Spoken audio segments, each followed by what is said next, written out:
Salud. ¿Qué tal? Aquí estamos nuevamente, nos vemos más apretaditos ahora. Bueno. Sí. Estamos aquí en un nuevo programa de... Ya un programa, ni siquiera podcast, es un programa. Es un programa de Abre Acción. Esta vez, después de mucho tiempo, con el ranking de lo mejor de este año. Todo lo que pasó en el sitio. 2018 que se nos va. Exacto. Aquí está, como siempre, Marisol acompañándonos. Hello. Y Claudio aquí, obviamente. Y que les Y habla Alejandro. Ambos fundadores del sitio Abre Acción. Y en colaboración con Marisol ahí a pulso. Bueno, estamos aquí empezando de nuevo esto porque queríamos hacer este ranking de lo mejor del año, de lo que vimos y dónde estuvimos también. Así es. Como dentro de los hitos que queríamos destacar para empezar, antes de entrar ya de lleno al ranking de cada uno, era la participación en festivales.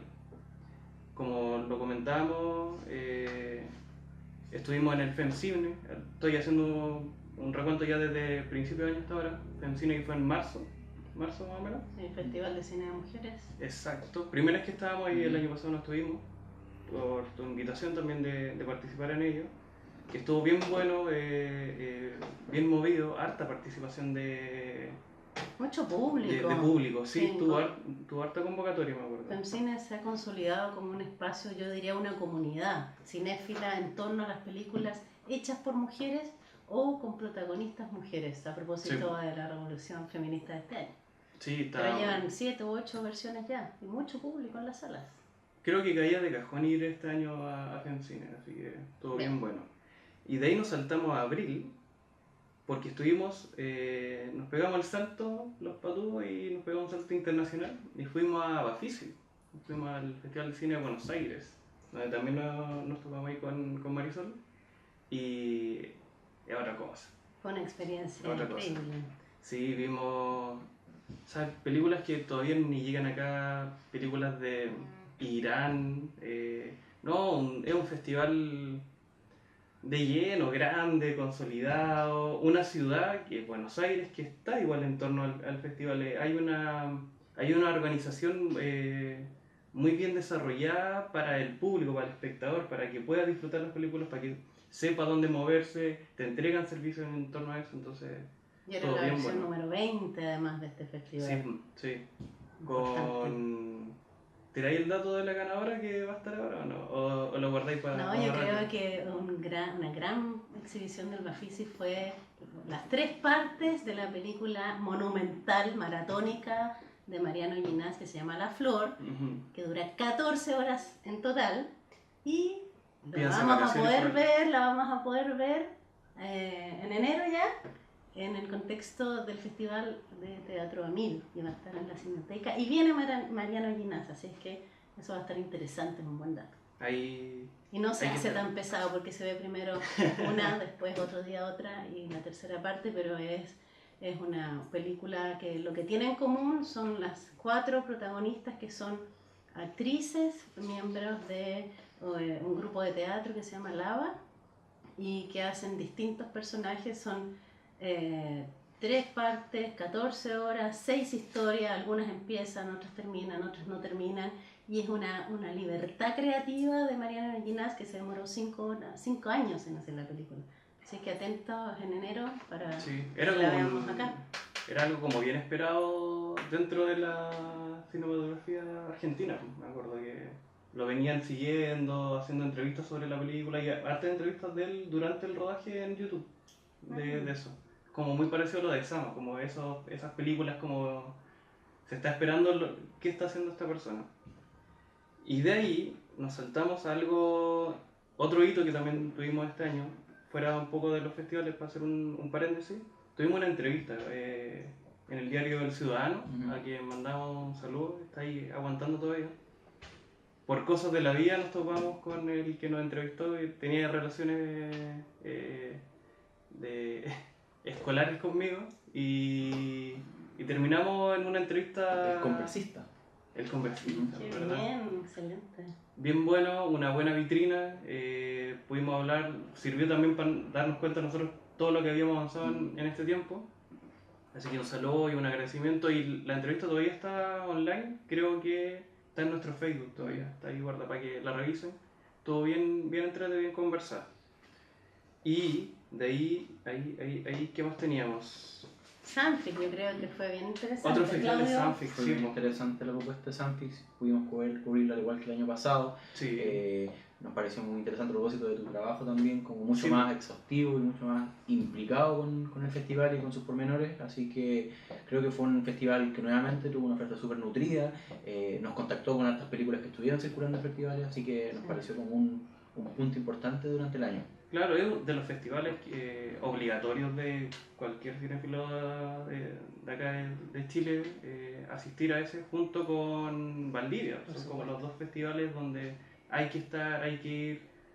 Uno sabe de que ahí uno va a encontrar filmes que podéis verlos quizás después en internet, solamente no en ningún otro lado. No, y también lo vemos como a tiempo, creo que también eso permite como detectar ciertas nociones o ciertas impresiones de ciertas cosas, temáticas, obsesiones que van apareciendo como ciertas que tienen que ver con ciertas coyunturas, no solo a nivel nacional, internacional, sino también cinematográfico. Entonces, me parece que es buena esa vitrina. Sí, en el caso de Sanfi este año fue distinto a diferencia del anterior donde fuimos de prensa, que yo estuve desde adentro, a no dar tantos detalles, pero tuve una participación más directa con el desarrollo del festival, entonces fue más fácil para nosotros organizarnos y poder participar del visionado de varias películas.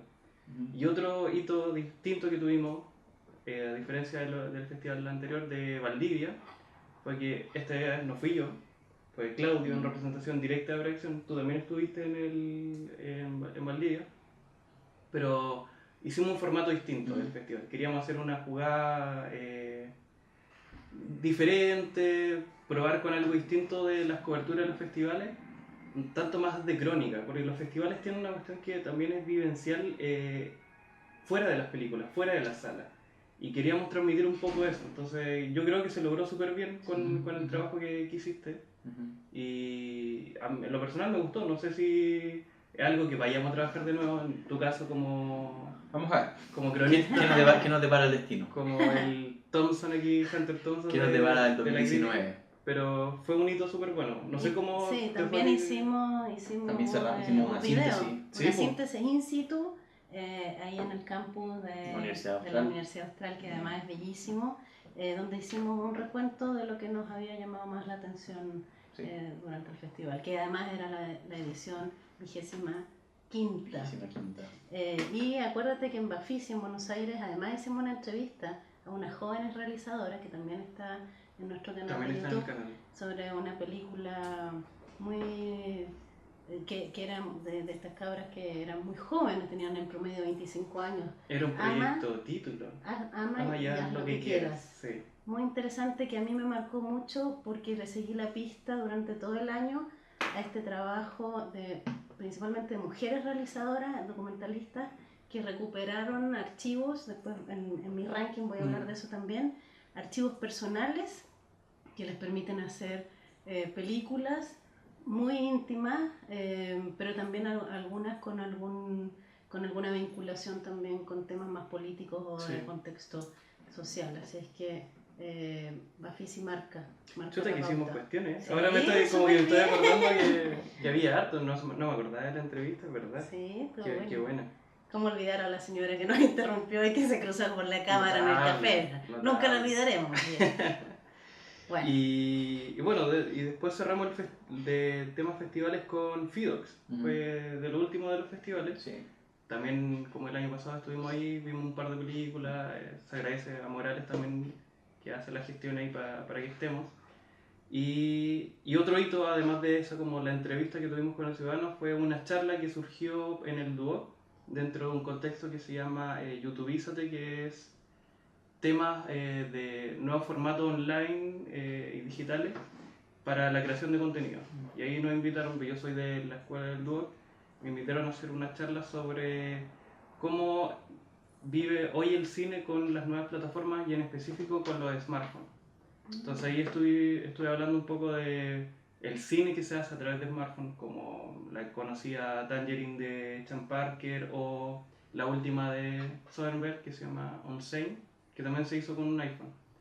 Y lo que deriva eso en que existen festivales de cine hechos con smartphone en todo el mundo, y cómo hoy en día tú podías hacer una película se hace a partir de esto, o sea, el desarrollo y la difusión de cine también. O sea, nosotros como medio, Abreacción, nosotros ocupamos mucho esto para poder difundir, o sea, los videos, las stories, cómo eso nos sirve más allá de usarlo como moda o como un elemento que sea, un medio que sea como contingente, es una forma de que el contenido que nosotros hacemos pueda llegar a la mayor cantidad de gente posible.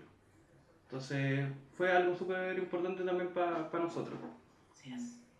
Y bueno, todas estas cosas sirvieron para si hacemos un tema de qué fue lo importante este año, cuál fue el logro, tanto en la Abreacción, fue ponernos en el mapa de la crítica y de la cinefilia nacional. Lo que nos llevó a seguir colaborando con sitios como Cine Chile, nos invitaron a hacer ranking de otros sitios más. Entonces fue un año de consolidación y de ponernos básicamente en el mapa. O sea, ya existimos dentro del medio, que es bastante pequeño, es un nicho bien conocido entre nosotros mismos. O sea, casi prácticamente todos los que hacemos crítica independiente nos conocemos. Entonces estar ahí es re importante por el esfuerzo del día a día, por como se dice en el fútbol, el trabajo semana a semana para llegar al fin de semana y hacer un buen partido, como la colaboración de otros más, como contigo también, que también nos ha ayudado a que el sitio se mantenga y seguir desarrollando el contenido que nos interesa. Vamos al ranking. Vamos al ranking. Así que después de esa gran introducción, pues fue un año, ¿verdad? Igual fue un año que tuvimos hartas cosas, entonces había que mencionarlo. A lo que importa, a lo que dice vas a decir en el título de este video. Vamos al ranking 2018. Lo mejor del 2018. Nunca es fácil hacerlo, Fácil, ¿eh? sí, tenemos que reconocer que nos costó, Sí. que fue difícil, hubieron muchas películas que vimos, entonces el proceso de análisis, de poder recolectar o de poder identificar las 5 mejores películas, al menos de nosotros 3, fue algo complejo, lo discutimos y vamos a proceder de la siguiente forma. Alejandro va a dar su número 5, yo voy a dar mi número 5 y Marisol luego va a darnos su número 5 y ahí vamos en la cuenta regresiva para darle un poco de suspenso a la selección, ¿ya? Así es. Como siempre en esto quedan tantas afuera, tantas que nos duelen que queden fuera, pero en función de este formato se va a hacer así. Nos disculpamos con todos los que quedaron fuera, pero quedan ahí. Si no están aquí, están acá. ¡Qué demagogo! Súper mamón.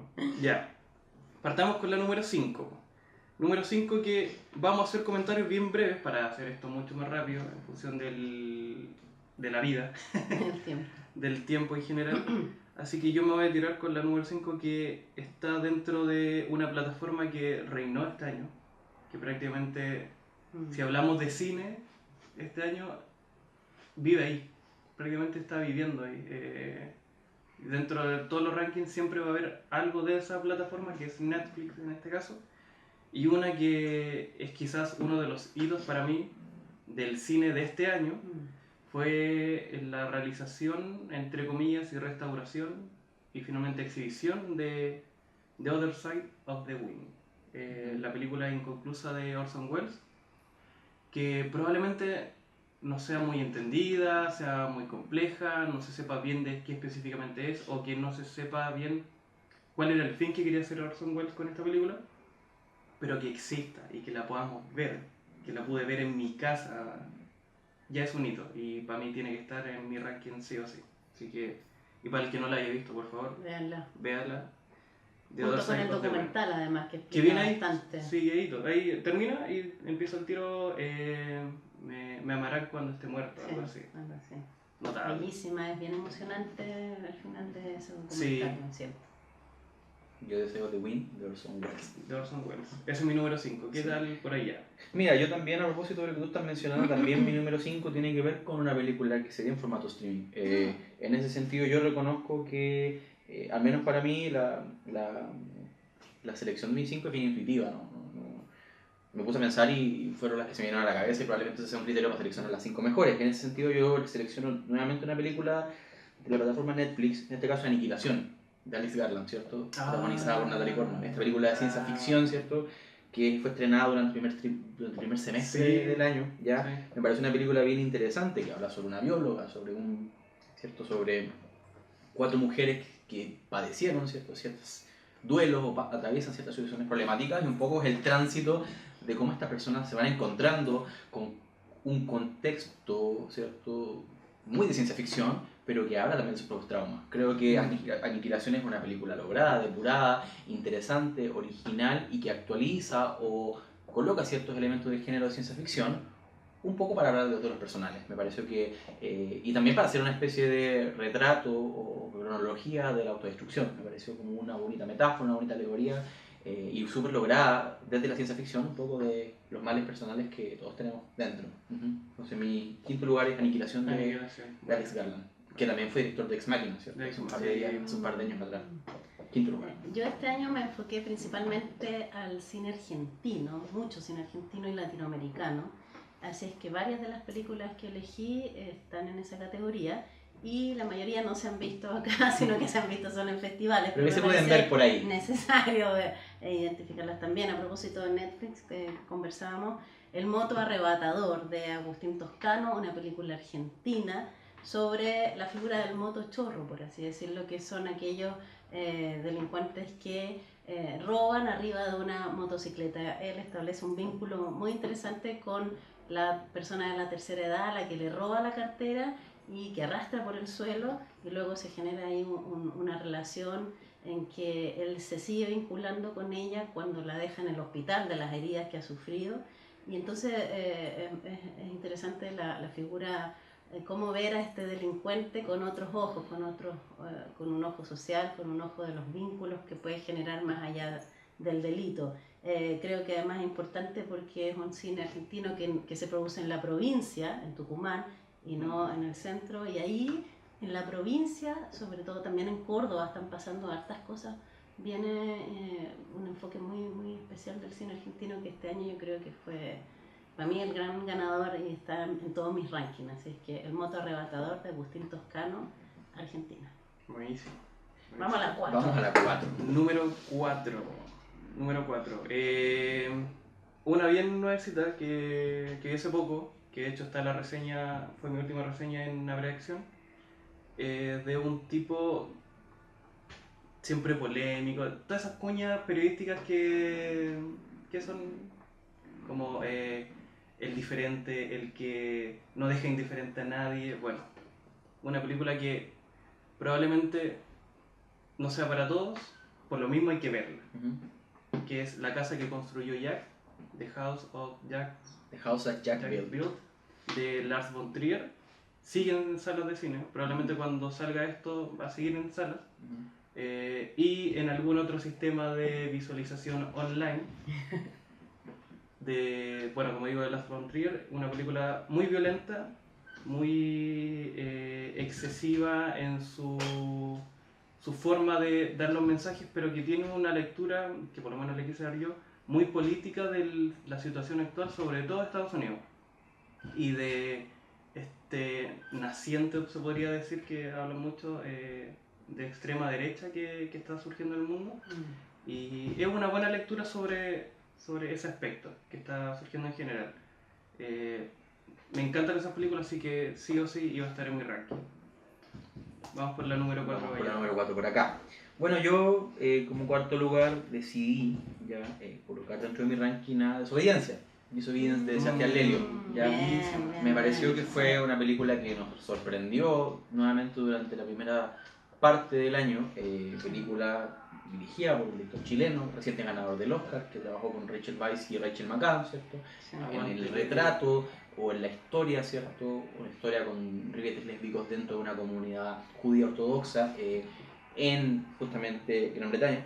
Me parece una película muy interesante porque tiene que ver también con cómo un director chileno, o sea, un latinoamericano, es capaz de acercarse a una temática o a un colectivo que es muy distinto del de él. Entonces me parece interesante que haya sido quien se hace cargo de tomar una tarea, de representar a las comunidades judías ortodoxas y un poco dar cuenta de cuáles son, ¿cierto?, los miedos atávicos, los conservadurismos que están dentro de una comunidad religiosa bien cerrada, y cómo a partir de esta historia de estas mujeres, que en algún momento se conversó mucho sobre cómo estaba representado, ¿cierto?, la atracción entre estas dos mujeres, creo que trasciende un poco ese límite y es capaz de hablarnos sobre cuáles son las prácticas y los usos, ya que muchas veces muy restrictivos para ciertos grupos, sobre todo el de las mujeres en este caso, van ciertamente restringiendo libertad de acción. En ese sentido me pareció que es una película muy trabajada, que es un buen cine el que está haciendo Sebastián Lelio, y eso efectivamente también se corrobora con las próximas películas que él va a lanzar, Sí. sin ir más lejos, el remake de Gloria,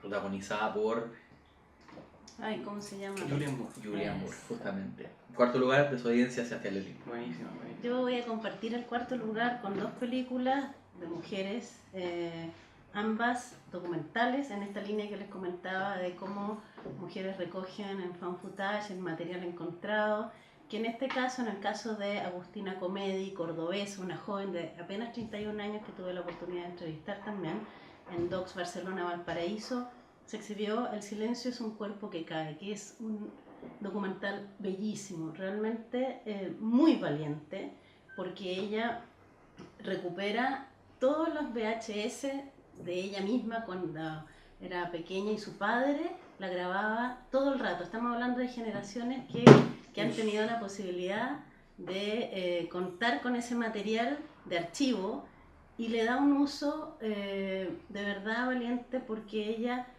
pierde a su padre cuando tenía 12 años, él se cae de un caballo, y ahí luego ella va indagando, nos contaba que ella buscaba en los VHS la figura de él, pero lo que se encontró fue la mirada de él al grabar, y a partir de ahí va indagando en la historia de su padre, que resultó ser un hombre homosexual, en la Córdoba de los 70, con militancia política comunista, y ella va haciendo entrevistas posteriormente, además del material de archivo, y cruza la variable personal con la variable política. Y ella enfrenta la homosexualidad de su padre y lo dice, porque yo he sabido de otras realizadoras que tienen intuiciones, por ejemplo, de que su padre a lo mejor tenía otra orientación sexual, pero Agustina lo enfrenta. Y de verdad creo que es un ejercicio muy valiente, además en esta línea que yo les comentaba, de recoger material, en este caso VHS, y La hermano con Ainhoa, esa no soy yo, de Carolina Estudillo, que se exhibió en Valdivia, y también estuvo hace poco en Salacá. Ella es una chilena avecindada en España, que hace un ejercicio similar, pero con material de otra persona, de Ainhoa, que es la hermana de un amigo de ella, que cuando Ainhoa muere, el hermano le entrega de una manera muy generosa todo el material de archivo a esta realizadora, y ella empieza a indagar en el dolor de Ainhoa, porque ella finalmente se quita la vida. Es todo un proceso desde la rebeldía hasta finalmente terminar con su vida. Es un ejercicio muy bello porque además está concatenado con una suerte de hermanamiento con mujeres literatas y sus propios diarios de vida. Entonces ella siente que al leer los diarios de vida de Ainhoa, finalmente está leyendo los diarios de vida de todas. Así que es una película muy muy bella en esta línea, así que hice un 2x1 rapidito, pero en esta línea que yo les planteaba. Muy bien. ¿Vamos por la tercera ya? Vamos, número 3. Volvemos Volvemos con la número 3. Número 3. Número 3. Otro formato. Yo me tiro con otro formato, ya que partí con Netflix, después Salas, y vuelvo ya no a un formato específico, sino que es online, que también creo que es algo súper importante, de que hoy en día vemos el cine y lo vemos online, si lo podemos revisitar online. Me parece que esto incluso la incluí por lo mismo. Hay algo meta ahí un poco, que es una película que habla un poco de la generación más pequeña de nosotros, pero que vive en este mundo digital y que es parte de ellos su quehacer, su movimiento, su forma de pensar las cosas, incluso su identidad está a partir de ahí, que es Eighth Grade, de Bo Burnham, un director, primera película, su ópera prima, que era un youtuber, un comediante, y hacía stand-up, apareció en muchos programas, tiene un especial en Netflix de comedia, y se lanzó al cine, se lanzó con una historia de una preadolescente, digamos que es como de 13, 14 años, más o menos, y su vida en torno al colegio, y cómo se desarrolla ella y cómo pareciera ser una persona frente a las cámaras como somos nosotros y para subirlo a YouTube y dar consejos y ser una youtuber, en contraste con cómo es ella en el colegio y cómo se relaciona con los demás. Y ese contraste y esa pareciera ser una persona en las antípodas de su personalidad, es exquisita, es hermosa, muy entrañable, la chica es abrazable casi, es muy, muy tierna y es una bellísima, bellísima película y creo que es de lo mejor en actuaciones que vi este año. Muy natural, muy fresco y un humor muy bien cuidado. Así que 8th Grade es mi número 3. 3. Para el número 3, en mi caso, yo me incliné por una película que estuvo estrenada aquí en salas comerciales y que fue de un director que todos descubrimos este año, creo, Hirokazu Koreeda, ¿cierto? Bravo. Efectivamente, el ganador de la Palma de Oro del año 2018. Sin embargo, la película que se estrenó acá es After the Storm, ¿cierto? Fue La Tormenta, película japonesa, 2016, 16, sí, por ahí, que también ganó un premio en Cannes el momento que fue lanzada. ¿Por qué me inclino por After the Storm? Porque es una película un poco que antecede a la gran ganadora de la Palma de Oro de este año, nominada al Oscar también, que es una película sobre muchas cosas, uno podría decir, o sobre ninguna. Es un cineasta Koreeda muy sutil, que es capaz de construir relatos familiares y de rupturas familiares muy depurados, pero también muchas veces muy efímeros. En verdad, uno puede constatar cierta divagación en torno a su cine de una manera bien contemplativa, pero que algunas veces va fraguando unos conflictos que no se notan tanto, pero que son apabullantes en ese sentido. Me parece que es una película que habla sobre cómo el sujeto es capaz de reponerse frente a las tragedias familiares o a las tragedias naturales. La idea de La Tormenta es una buena metáfora un poco para reflejar cómo el sujeto se erige, ¿cierto? Y se levanta luego de situaciones complicadas. Y sobre también cierta tendencia que podríamos tener en torno a aferrarnos a cosas que ya no son, ¿ya? A esta necesidad de estar, ¿cierto? Anclado en el pasado. Es una película que un poco... A no dejarla. A no dejar, a no soltar, ¿ya? Es una película que me parece que también hace un acercamiento sobre esa insistencia tan humana, tan tóxica muchas veces, que un poco vemos reflejadas en los personajes de su película. Me quedo en tercer lugar con la película de Hirokazu Koreeda, After the Storm.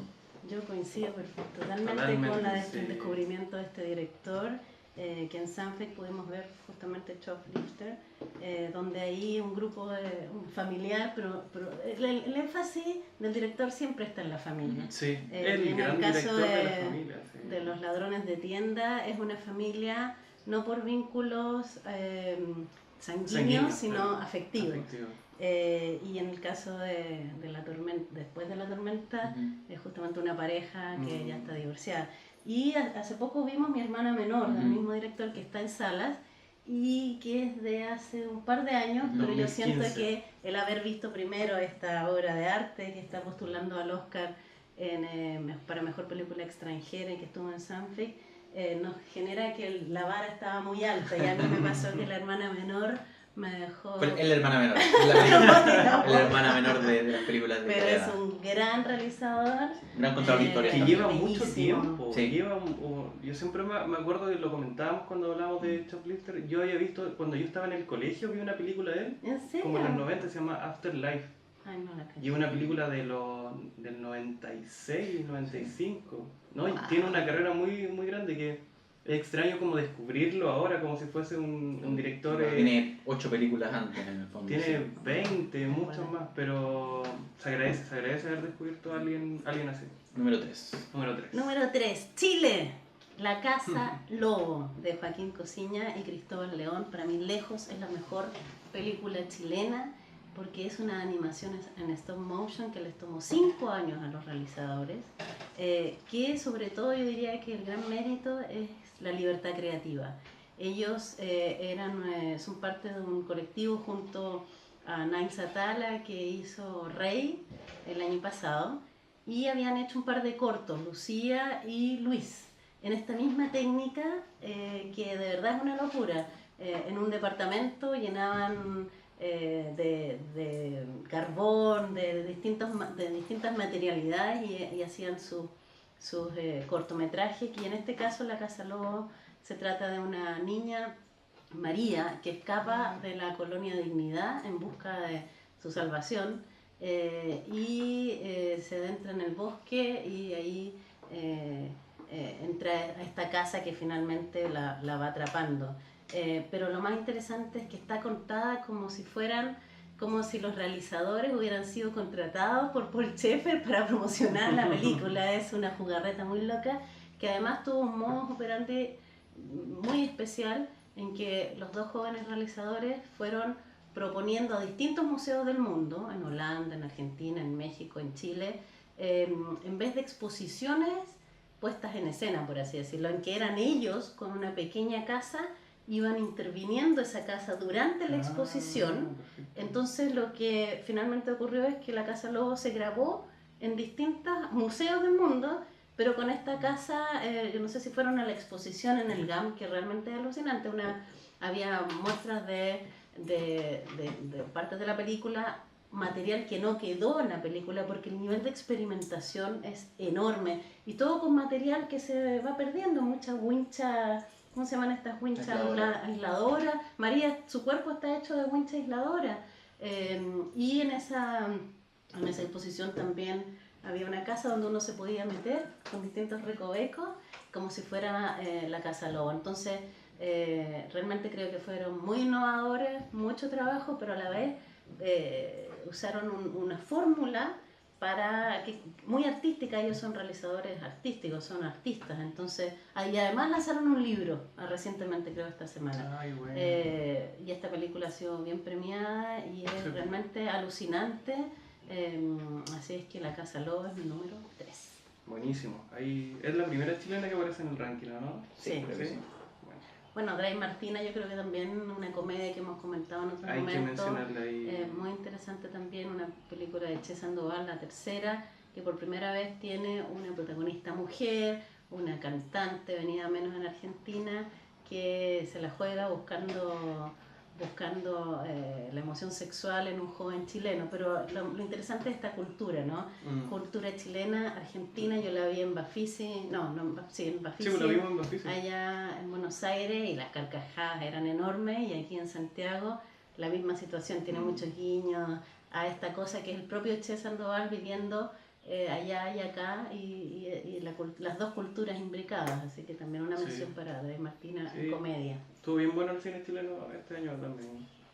No sé si tanto, para mí son esas dos más bien. No, pues estaban Los Perros también. Sí, que va como candidata a los Goya. ¿Pero de qué año es Los Perros?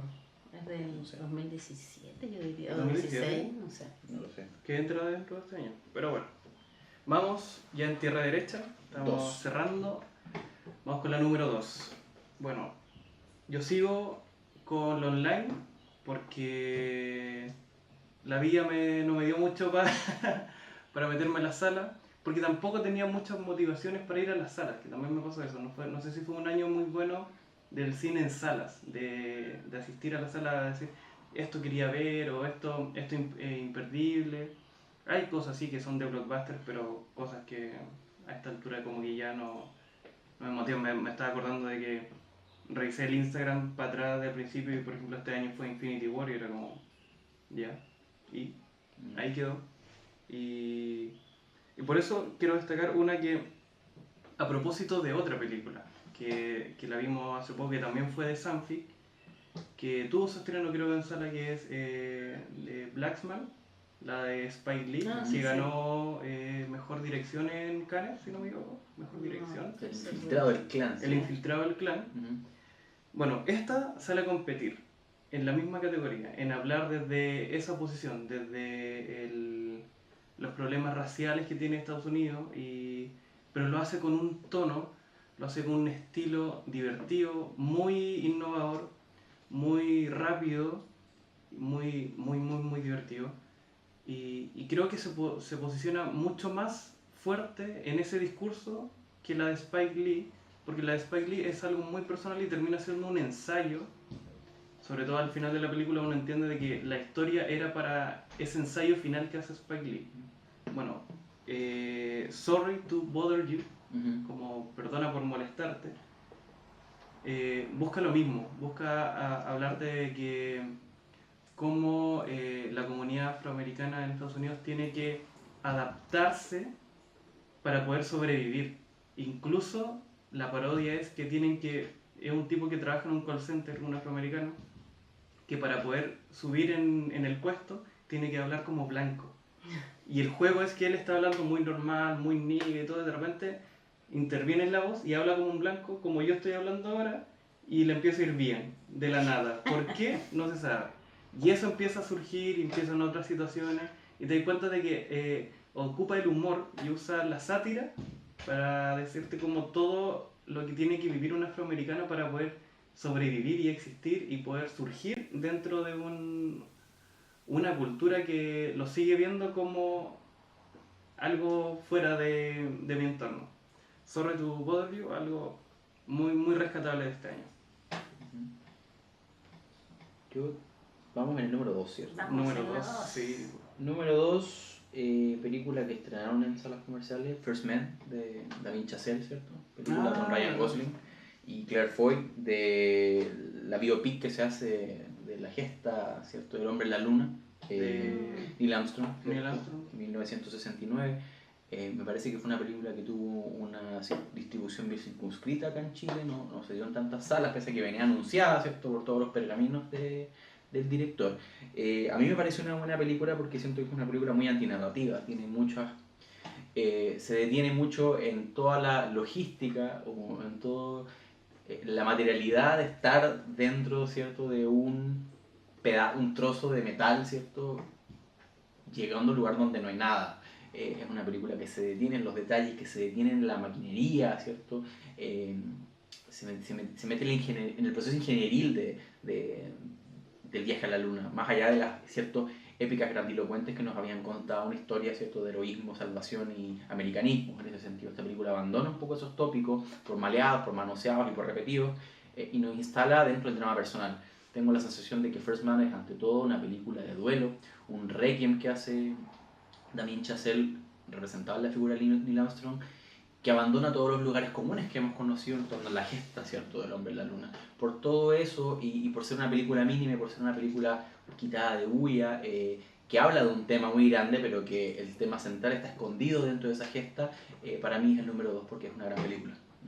Buenísimo. Yo para el número 2 voy a citar una película que vi el año pasado en festivales, pero que ahora en diciembre ya está en salas, todavía hasta el 30 se puede ver. Verano 1993 de Carla Simón. Entrañable película autobiográfica sobre la propia directora, que tiene una dirección de actores, específicamente de actrices, de pequeñas actrices realmente notables. Estamos hablando de la historia de Frida, que tiene 7 años, y su pequeña prima, no me recuerdo el nombre, Ana, de unos 4. Y yo diría que básicamente es una historia sobre el duelo negado. Frida pierde a su madre en los 90, producto del virus del SIDA. Ella vivía en Barcelona y se traslada a vivir con su nueva familia, la familia de sus tíos, y ella durante todo ese proceso de alguna manera niega el duelo que le implicó la muerte de su madre. Hay una crítica muy velada también al tema del SIDA, que en ese tiempo no se conocía tanto, pero la dirección de actrices es realmente impresionante, que 2 niñas tan pequeñas hayan logrado esa frescura, esa espontaneidad. Carla Simón. Realmente, bueno, Carla Simón ha ganado varios premios a mejor dirección.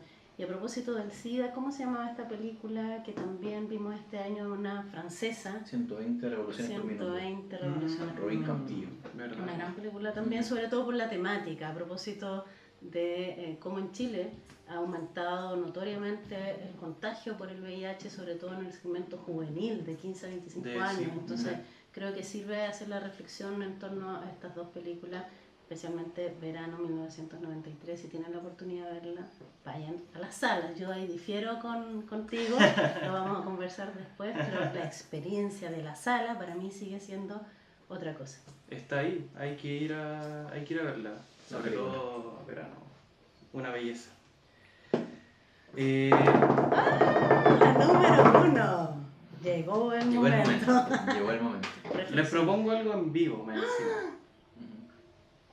antes de entrar a la número 1, tiremos una o dos menciones, si quieren, sobre algo de que no incluyeron en el ranking, que probablemente estaba ahí peleando, que pudo haber entrado, pudo que no.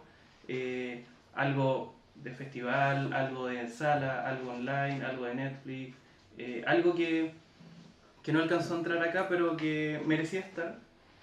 Y que creo que puede ser algo para tirar, sobre todo antes de entrar a la número 1. Y aprovechando que nos quedan ahí un par de minutos de sobra. Yo quisiera, ya hablamos de Shoplifter, que es algo Sí. como bien obligatorio, ¿no? Y que probablemente es muy, muy, muy probable que se lleve el Oscar este año. No, yo creo que se lo va a llevar Roma. ¿Roma? Yo creo que ahí sí. Roma, No sé de si hay todas tanto, maneras. tanto consenso ahí. Verdad, se me ha olvidado Roma. Pequeño detalle. Un pequeño detalle. Pero yo quisiera mencionar algo también de Netflix. Algo que no es... No saliste de tu casa este año, veo, ¿eh? Parece que no. Hacía mucho frío afuera. Hacía mucho frío. Ha sido mucho Fue muy larga la licencia.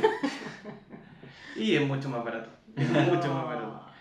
Es el stand-up de Nanette. Es un producto audiovisual y por eso lo quiero incluir.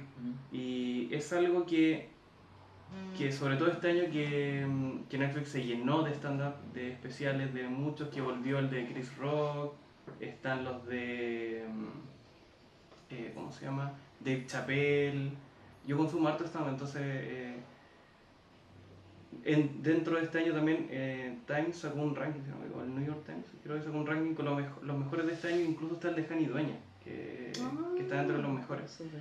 Entonces, el de Nanette es una pieza audiovisual argumental obligatorio. Es sobre todo donde ella deconstruye el stand-up como una forma de decir, paremos de usar nuestros complejos, nuestras faltas, nuestros odios personales para hacer humor de ellos y empecemos a refundarnos.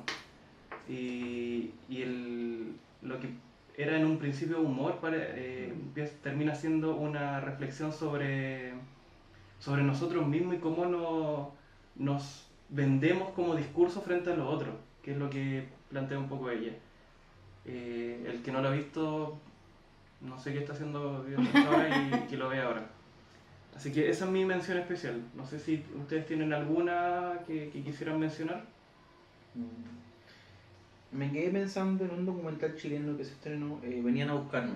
De la Barra. Bueno, ¿Por qué me parece una mención honrosa? Porque me parece una película melancólica, pero muy bonita. Documental que reconstruye la historia, ¿cierto?, de militancia de los padres del director, y también es una historia sobre él y sobre lo que perdió. Me parece que esa sería una mención honrosa de mi parte. Gran documental. Sí, recordemos que Álvaro de la Barra tenía 1 año y medio cuando pierde a sus padres masacrados en la esquina de su jardín infantil en plena dictadura, por eso se llama Venían a buscarme. Yo tengo un rollo con Cold War, que está candidata a los Oscar como mejor película extranjera junto con Roma, Shoplifter y otras que no hemos visto todavía. La vimos en Sanfix, ¿se acuerdan? Sí. Que había mucha expectación por verla. Venía ganando. Aquí tuvo los problemas técnicos del festival. Venía ganando mejor dirección, me parece. No me recuerdo si en Berlín o en Cannes. En Cannes ganó algo, pero no recuerdo muy bien. Y a mí me pasó con Cold War, que la vi ahora nuevamente y que se estrena el 3 de enero en las salas en Santiago, que me impresionó realmente su fotografía, la belleza del arte. Estamos hablando de una pareja de Polonia en plena Guerra Fría. Ella es bailarina y cantante y él es pianista, y es como el arte de alguna manera se ve coartada por la Guerra Fría, por los servicios de inteligencia, y es un amor que va trascendiendo las décadas y las ciudades distintas, porque ellos van de una ciudad a otra tratando de escapar de la Guerra Fría y de la represión.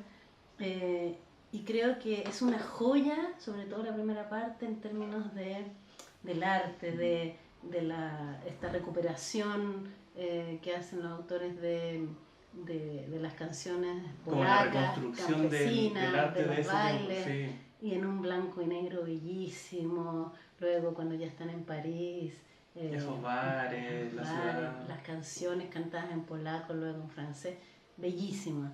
Sin embargo, me pasa con el guión.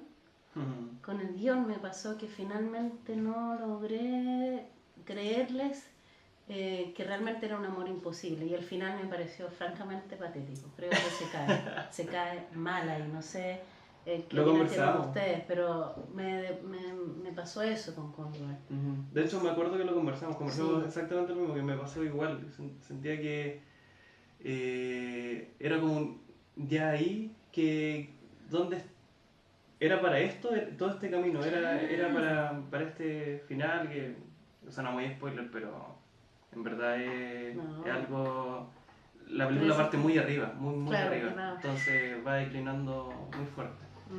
Pero bueno, esa es tu mención. Sí, esa es mi Entonces mención. entramos, lo último. Vamos al número 1. Con esto, aquí cerramos nuestro ranking con nuestra número 1. Cada uno tiene la suya. Me parece que son distintas. Yo voy a mencionar una que la quise poner número 1, sobre todo porque es un género al que no me gusta. Ah, Me incomoda, no lo veo, y aún así la vi 2 veces. Hicimos un podcast de esa película. Hablamos harto de ella, yo conversé harto tiempo. Esta película me dio vueltas mucho tiempo porque tiene es un género de terror y que habla de la familia, habla de la herencia de una forma que es tan intrínseca incluso en nuestra cultura, en el hecho de ese dicho, ¿cómo es? Lo que se hereda no se hurta. Es la máxima de esta película. Es notable, es compleja, sobre todo al final se tiende quizá a enredar para muchos, pero aún así me parece que le da un toque fresco a un género que siempre está ahí como tratando de sobrevivir con los mismos códigos de siempre. Y creo que esta llega como a salvarlo y a decir que pueden haber nuevas voces y una nueva forma de tomar este género que siempre ha dicho más de lo que aparenta decir. Estoy hablando Hereditary, El legado del diablo, que creo que se llamó, pero un nombre horrible. Pero Hereditary lo dice todo. Heredar la herencia, la familia y los terrores que puede haber en una familia que no se dice las cosas o que se las ha ocultado por mucho tiempo. Hereditary es mi número 1. Y con eso cierro. Bien. ¡Qué miedo! Wow. A ver, Claudia. Mi número 1, me parece que también me costó quizá como hacer la mezcla entre las películas que tenía entre los 5 mejores, pero luego un rato me decidí que, nada, pues, el número 1 al menos para mí es The Florida Project de Sean Baker, ¿cierto? La historia de Mooney y su itinerancia. ¡Qué tramposa! Su itinerancia en Florida, ¿cierto? Un estado paradisiaco, pero también totalmente carenciado, ¿cierto? En sus bambalinas. Creo que es una historia que repiensa un poco cómo se representa la infancia, a propósito de entenderlos como sujetos carentes, sujetos incompletos, sujetos que no son adultos todavía, recuperando además toda la resistencia que puede haber desde la infancia, viviendo en un contexto muy hostil, ¿ya? También representa cómo es, ¿cierto?, la maternidad precarizada, tercerizada, subcontratada en la Norteamérica más profunda, en un estado donde la gente usualmente va a vacacionar. Y bueno, y la interpretación sobrecogedora de William Dafoe, ¿cierto? Que estuvo nominado también, que es el custodio, ¿cierto?, de este lugar donde Mooney y sus amigos son protegidos, sin necesariamente que eso se note. Principalmente creo que es una película que yo dejo en el primer lugar por cómo representa la infancia y por la interpelación que a uno le hace como espectador. Es una película que a uno lo tiene al borde del colapso, ¿cierto?, de la estupefacción todo el tiempo, y por la forma o el retrato o podríamos decir cuasi cine social que hace Sean Baker en torno a meterse de manera bien lúcida y creo que de manera bien digna, ¿cierto?, entre las penurias de las clases relegadas de Estados Unidos. Para mí, en primer lugar, es The Florida Project. Buenísimo, hermoso. Excelente elección. Bueno, aquí yo sé que Claudio tenía esta película en su ranking, pero la bajó. Entiendo también su visión. Para mí la mejor película del año es Roma, de Alfonso Cuarón, el mexicano. Tuve la oportunidad de verla por primera vez en el Festival de Mar del Plata, en un auditorio gigante, un teatro para 1000 personas completamente repleto. Es una película de un blanco y negro exquisito, situada en el México de los 70, que pone el foco en Cleo, que es la trabajadora de casa particular, puertas adentro, como llamamos nosotros, que es básicamente la historia de la nana de Alfonso Cuarón, que después de varias películas exitosas, como Sí, Gravity, su gran paseo por Hollywood. Sí. exactamente, se da el lujo de hacer una película para homenajear a esta figura de una mujer que además tiene ascendencia indígena, mixteco. De hecho, hay diálogos al principio en mixteco entre las dos asesoras del hogar. Esta película se llama Roma porque es una familia acomodada de los 70 que vive en Colonia Roma, en el DF, y básicamente es una historia de afectos, de agradecimiento, que además mezcla,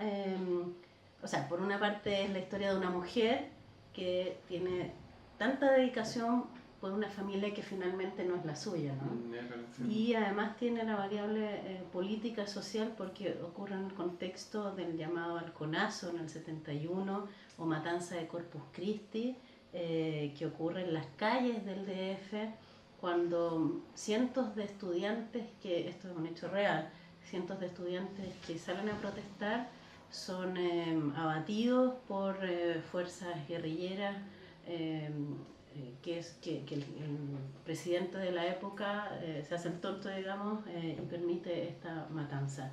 Es una película que tiene humor en algunos momentos, que tiene un manejo de cámara realmente magistral, o sea, tiene estas escenas masivas, la calle, pero también tiene esta cámara intimista que hace un movimiento circular. Es bellísima esa escena en que Cleo al final del día va apagando las luces de las distintas piezas y la cámara la sigue de una manera circular. Es realmente muy bella, y también habla de las mujeres, ¿no? Sí. De las mujeres en la vida de Cuarón, porque es una película de una familia que está en crisis y cómo la asesora del hogar y la patrona se apoyan mutuamente para sacar adelante a esta familia. Y creo que con Roma surge inevitablemente la conversación sobre Netflix, porque Roma es una película producida por Netflix, paradojalmente es una película hecha para la pantalla chica, pero su grandiosidad es para verla en pantalla grande. Yo difiero ahí respecto de, o sea, creo que es muy válido el streaming y que es necesario y que es algo que existe. En Cannes no se permite. Paradojalmente, Roma es una película producida por Netflix para la pantalla chica, pero su grandiosidad, su puesta en escena, su manejo de cámara es para la pantalla grande. Yo creo que la sensación que se tiene al verla en grande no tiene relación con la pantalla chica. Netflix es un fenómeno que llegó para quedarse, es real y nos permite ver películas como esta, como la de Orson Welles y otras, o Lázaro Felice, que también participó en Cannes y que es una buena película que ahora está en cartelera. Es un fenómeno real, pero da el debate de la tensión entre las salas y online, digamos, y el streaming. De hecho, entiendo que en Cannes no fueron permitidas las películas Netflix, pero en Venecia sí. Y en Venecia esta película se llevó el León de Oro. Sí. Entonces, claramente el próximo año se vendrá probablemente mayor tensión entre estas películas producidas por este gigante del streaming versus las salas. Yo creo que hay que hacer un equilibrio. Y finalmente la estrategia de Netflix fue, en principio yo pensé que no iba a estar en salas, pero luego se produjo una ventana de exhibición de 90 días en que se ha exhibido en sala, en estos momentos en Santiago y en algunas regiones también está, y eso responde más bien a la intención de que pueda participar como que pueda cumplir con la exigencia de haber estado en salas para postular al Oscar a Mejor Película Extranjera. Entonces finalmente tuvimos las dos posibilidades y eso creo que es una buena salida. Esa es mi reflexión final. No, buenísimo. De hecho, con Roma pasó que acá se estrenó antes que en Netflix. Un día antes. ¿Un día antes? Sí. Y que creo que finalmente lo que pasa con Netflix en específico, no es la única plataforma de streaming que desarrolla producciones cinematográficas, ya sabemos Amazon, Hulu y otras más. Aprendieron de eso, aprendieron de que había de parte de Netflix igual un poco de soberbia de decir, como que nosotros estamos haciendo lo que es el cine ahora y lo estamos dando al tiro en la casa. Y nos pasamos por todo lo que son salas y festivales, porque esto es lo que la gente quiere ver y se lo estamos dando al tiro. Pero también se metieron en una industria que tiene algo que es su base, que es intrínseco y que lo decís tú muy perfectamente, que es la experiencia en sala, que es estar ahí en un conjunto, en un espacio cerrado, a oscuras, con muchas personas, pero todos compartiendo un mismo momento, de 1 hora y media, de 2 horas, donde estamos viendo una misma historia. Y eso no se ha perdido, y eso sigue existiendo y eso se sigue viviendo. Y creo que Roma, para mí, su mayor atributo es eso. Es una película que se pensó para el streaming, pero se desarrolló para salas. Es una película que tiene una fotografía y que muchos lo dicen, yo no la he visto en salas, pero todos lo dicen. Es una película que se siente y se respira distinto en la sala. Se ve de una manera mucho mejor y se escucha de una manera mucho mejor. Como decir, esta película en verdad se hizo para esto. No se hizo para estar acostado en tu casa en una pantalla o del notebook recostado. Se hizo para esto. Entonces Netflix ahora ya está, creo yo que está en una posición más de desarrollemos esto para todo lo posible, pero si lo queremos hacer para sala, pensémoslo así, desarrollémoslo de esta forma, para que pueda existir en ese espacio. Entonces, yo creo que Cuarón quiere ser recordado finalmente por esta película, a ese nivel. Sí. Y yo creo que él, en función de hacer una obra de arte, que creo que estamos en presencia de una obra maestra, estuvo dispuesto en su momento a sacrificar la sala en función de hacer una obra mayor.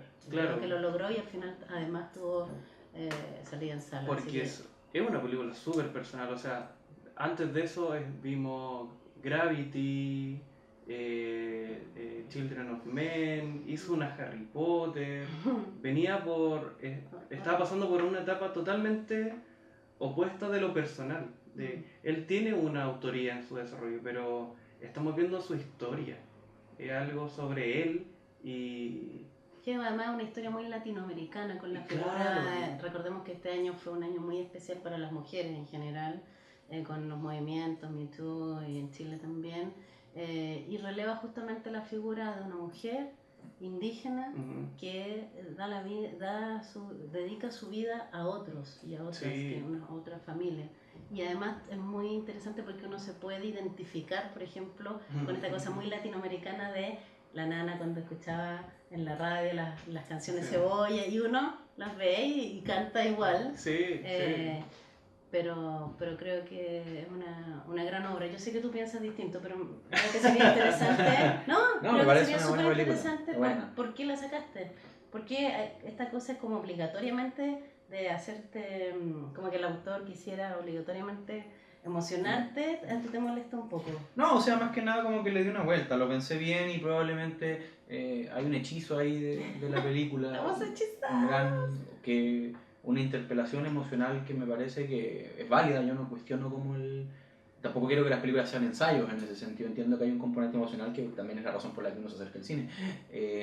Pero creo que es bueno también tenerlo en cuenta, como que uno está en un encuadre a propósito, como que el distanciamiento es menos sencillo igual.